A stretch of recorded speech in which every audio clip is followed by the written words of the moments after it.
राष्ट्रीय जनता दल तथाकथित सामाजिक न्याय पे चलने वाले दल जो कि सिर्फ कास्ट के नाम पे पोलराइजेशन करने में भरोसा रखते हैं, इन एग्जिट पोल का बहुत ज़्यादा हमें विश्वसनीयता पे बहुत भरोसा नहीं है।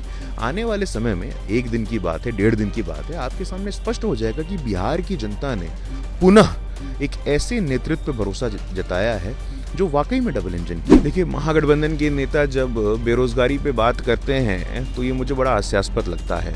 जिस तेजस्वी यादव ने एक दिन भी सरकारी नौकरी ना की, जो किसी सरकारी नौकरी में अप्लाई तक करने के लिए एलिजिबल नहीं है, वो नौकरी की बात करते हैं, 10 लाख नौकरी की बात करते हैं। देखिए, हार जीत पे टिप्पणी करना बहुत ही प्रेमेच्योर है और अभी आप जो टिप्पणी कर रहे हैं, मैं आपको भी ये आश्वासन दूंगा, ये सलाह दूंगा कि टिप्पणी अभी मत करिए, सब रिकॉर्ड हो रहा है।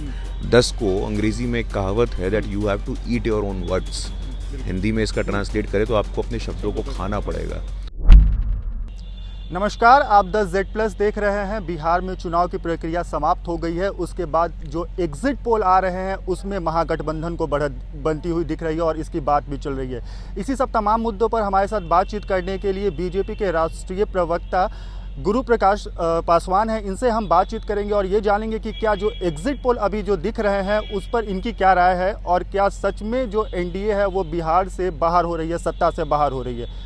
अभी से जो एनडीए को लेकर के जो एग्जिट पोल दिखा रहे हैं उसमें एनडीए कहीं भी रेस में नहीं दिख रही और कुछ तमाम जो एग्जिट पोल आ रहा है उसमें 2-4 को छोड़ करके, क्या आपको लगता है ये एग्जिट पोल बिल्कुल सही है?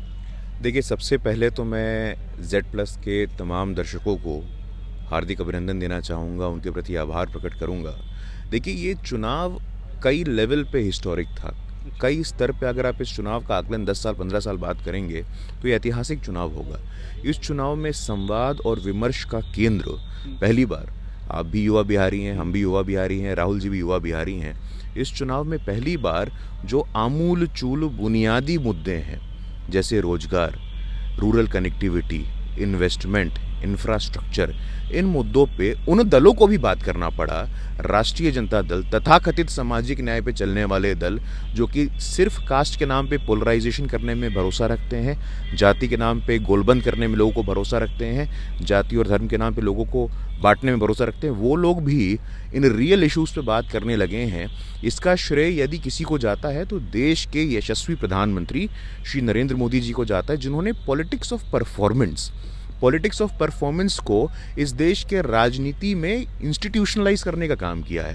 पहले क्या होता था, पॉलिटिक्स ऑफ कन्वीनियंस चलता था, समाज के नाम पे, जात के नाम पे। आप देखो ना, हर फ्रंट पे। और जहाँ तक आपने एग्जिट पोल के सवाल से अपना ऑब्जर्वेशन प्रारंभ किया था, मैं बताना चाहता हूँ आपको, मेरे पास तो आकलन है महाराष्ट्र का, कर्नाटक का, बिहार 2015 का। लोकसभा का चुनाव देखो आप, 2004 में इंडिया शाइनिंग में क्या स्थिति हुई थी, जबकि कहा गया था एनडीए आ रहा है। 2009 में कहा गया था कि एनडीए के अच्छे नंबर्स रहेंगे। 14 में थोड़ी किसी ने कल्पना की थी कि 2072 का हम लोग मार्क अकेले क्रॉस करेंगे। 2019 के लोकसभा चुनाव में किसने कहा था? तो इन एग्जिट पोल का बहुत ज़्यादा हमें विश्वसनीयता पे बहुत भरोसा नहीं है। आने वाले समय में एक दिन की बात है, 1.5 दिन की बात है, आपके सामने स्पष्ट हो जाएगा कि बिहार की जनता ने पुनः एक ऐसे नेतृत्व पे भरोसा जताया है जो वाकई में डबल इंजन की है। और जब मैं डबल इंजन कहता हूँ तो Z+ के दर्शकों को बताना चाहता हूँ कि अपने मन में किसी प्रकार का भ्रम ना रखें। डबल इंजन का मतलब डबल डिजिट ग्रोथ। जिस बिहार का राजस्व यहाँ पे 40,000 करोड़ हुआ करता था, वो बढ़ करके अब 2.25 लाख करोड़ हो गया है। यहाँ का पर कैपिटल इनकम, यहाँ जो प्रति व्यक्ति आय हम लोग कहते हैं, मात्र 8,000 था, 43,000 हो गया है। तो हर फ्रंट पे बिहार के सोशो इकोनॉमिक इंडिकेटर में, इंफ्रास्ट्रक्चर में, कनेक्टिविटी में विकास हुआ है। और बिहार की जनता, जिसमें खास करके 2 वर्ग, ईबीसी और महिलाएं, जो कि साइलेंट वोटर हैं, मौन मतदाता हैं, उन लोगों ने इस बार भरोसा जताया और वो एग्रेसिवली नहीं बताते हैं। इसलिए एग्जिट पोल में जो आप ट्रेंड देख रहे हैं बहुत ही सुपरफिशियल है, सतही है। बिहार की जनता और बिहार की राजनीति काफ़ी पॉलिटिकली कॉन्शियस है। यहाँ के लोगों में राजनीतिक चेतना बहुत है और आप ये देखेंगे आने वाले 1 से 2 दिनों में। तो मतलब यहाँ पे अगर बीजेपी चुनाव जीतती है या हारती है तो उसमें जो अहम भूमिका होगी वो महिलाओं की होगी, या आप मानते हैं? अब देखिए, हारने जीतने पे अभी टिप्पणी करना उचित नहीं है। हम लोगों को जो फीडबैक मिल रहा है, ओपिनियन पोल में हम लोग लीड कर रहे थे, एग्जिट पोल में हम ट्रेल कर रहे हैं, कुछ एग्जिट पोल की अगर बात करें तो, और जो हमारे पास हमारे वर्कर्स के रिपोर्ट इसमें हम लोग लीड कर रहे हैं। और बिहार की महिला, देखिए हमारे प्रधानमंत्री बार बार कहते हैं अंत्योदय, पंक्ति में खड़ा अंतिम व्यक्ति वो हमारी कल्पना के केंद्र में है। तो अंत्योदय में बिहार ऐसा पहला राज्य बना, मैं आपको बताना चाहता हूँ, इस देश के इतिहास में बिहार ऐसा पहला राज्य बना जहां बिहार पंचायती राज एक्ट के माध्यम से लोकल सेल्फ गवर्नमेंट में, जो कि 73वें और 74वें संशोधन से आया था, 3 टायर गवर्नेंस है, centre, state, local self government. तो लोकल सेल्फ गवर्नमेंट में महिलाओं को सुनिश्चित किया गया प्रतिनिधित्व, 50% का आरक्षण दिया गया। उससे पहले लगातार 2, 2.5, 3 दशकों से चुनाव ही नहीं हुआ था पंचायतों का। तो महिलाओं का वाकई में कैसे हम लोग सुनिश्चित करें उनका एम्पावरमेंट, ये हमारी चिंता है। ये हम नहीं कह रहे हैं, वर्ल्ड बैंक, यूनेस्को, यूनिसेफ, उन्होंने कहा है कि अब बिहार सरकार ने वर्ल्ड बैंक से लोन लिया, सेल्फ हेल्प ग्रुप के माध्यम से 1.5 करोड़ से ऊपर महिलाएं ऐसी हैं जिनका MOU है डाबर से, अमेजोन से, फ्लिपकार्ट से। अभी इस कोरोना के कालांश में भी 17 लाख से ऊपर लोगों की स्किल मैपिंग हुई है।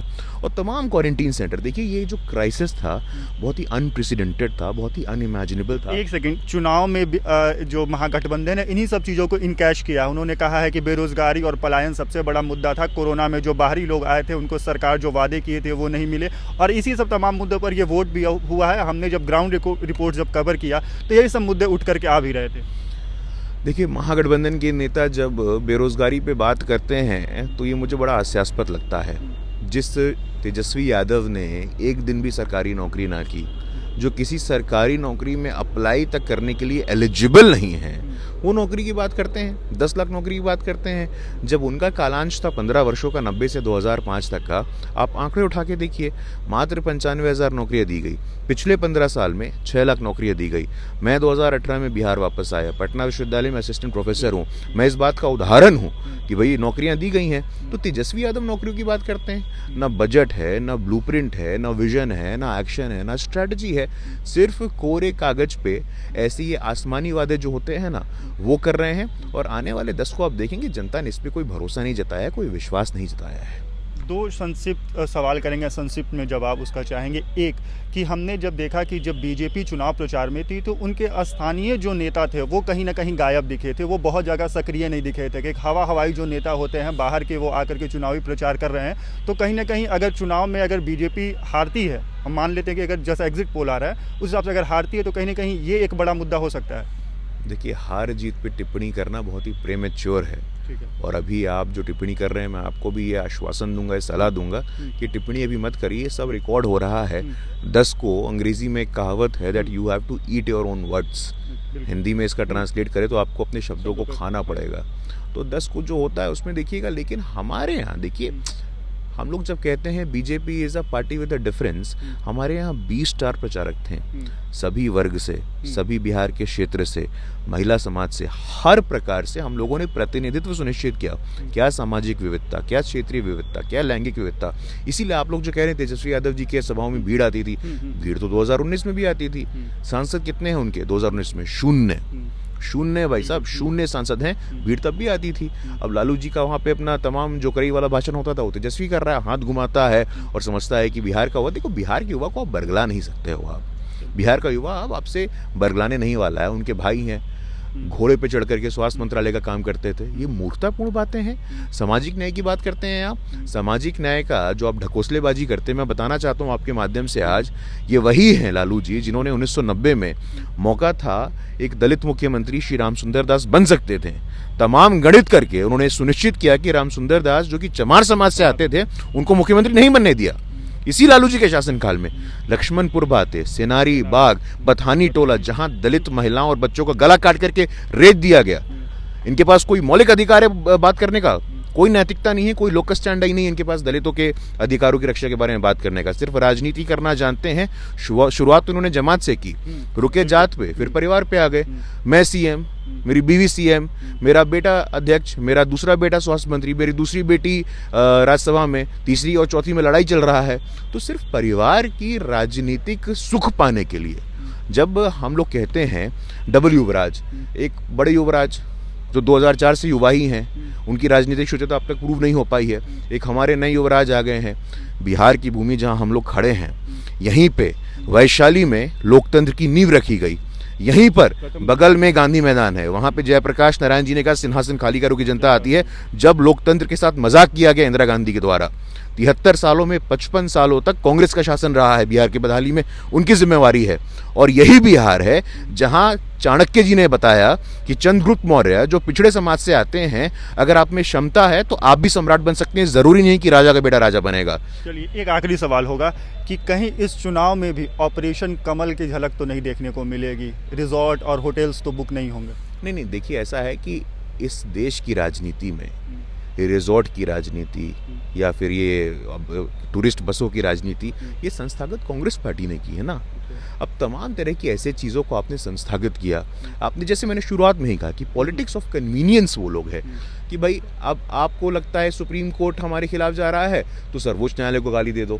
आपको लगता है इलेक्शन कमीशन हमारे खिलाफ जा रहा है, कहते हैं ईवीएम एमवीएम हो गया है, मोदी वोटिंग मशीन हो गया है।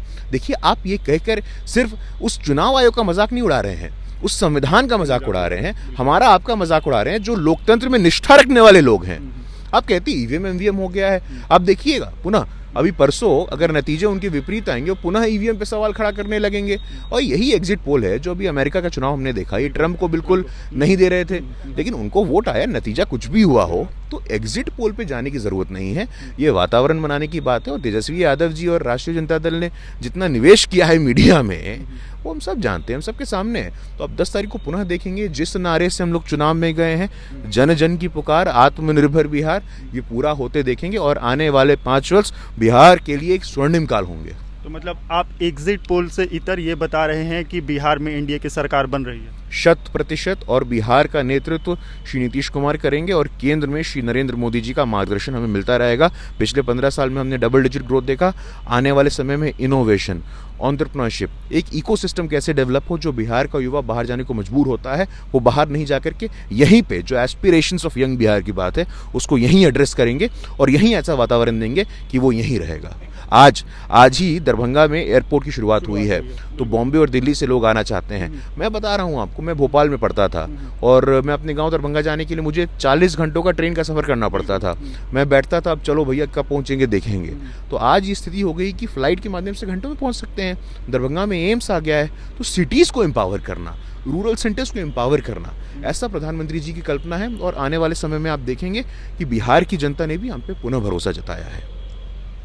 तो आपने सुना, ये गुरु प्रकाश पासवान थे। इन्होंने कहा कि जो एग्जिट पोल आ रहे हैं इनसे हटकर नतीजे होंगे और बिहार में एनडीए की सरकार बनेगी और सीएम का जो चेहरा होंगे वो नीतीश कुमार होंगे। खैर, इस वीडियो पर आपकी क्या राय है हमें कमेंट बॉक्स में लिखकर ज़रूर बताएं। इसके साथ ही बिहार सहित देश दुनिया की और भी खबरों को जानने के लिए हमारे चैनल को सब्सक्राइब कर लें। और अगर ये वीडियो आप हमारे फेसबुक पेज पर देख रहे हैं तो हमारे पेज को लाइक करें और फॉलो करें।